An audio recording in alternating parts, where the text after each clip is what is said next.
फूल के से जरिया पर सुतेली भवानी हो मलिनिया दाबेना हो मलिनिया दाबेना मैया के कोमल चरनिया हो मलिनिया दाबेना मैया के कोमल चरनिया हो मलिनिया दाबेना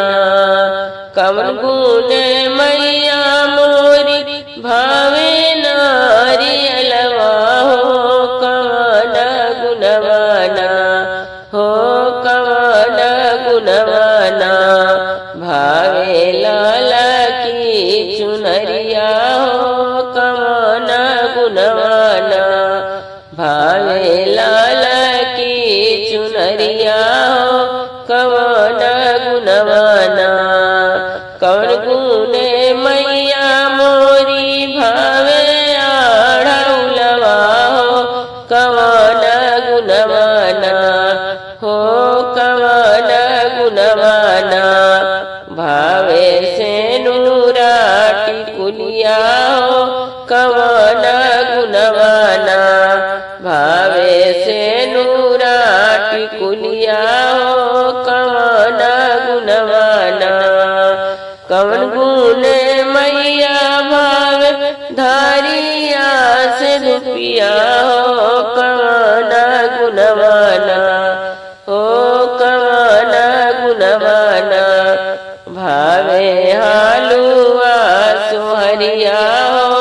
कवन गुणवाना भावे हालुआ सोहरिया हो कवन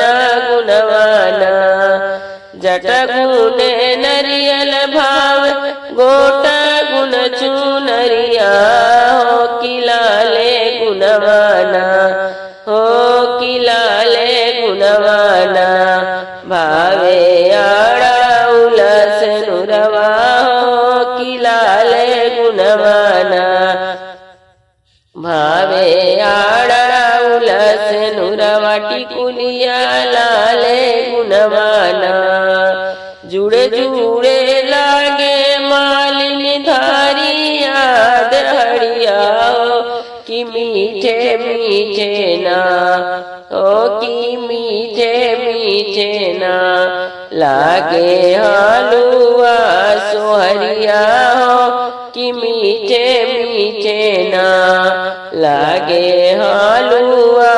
सोहरिया हो कि मीठे मीठे ना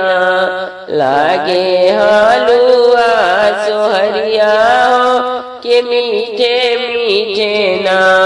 ओ मैया मीठे मीठे ना।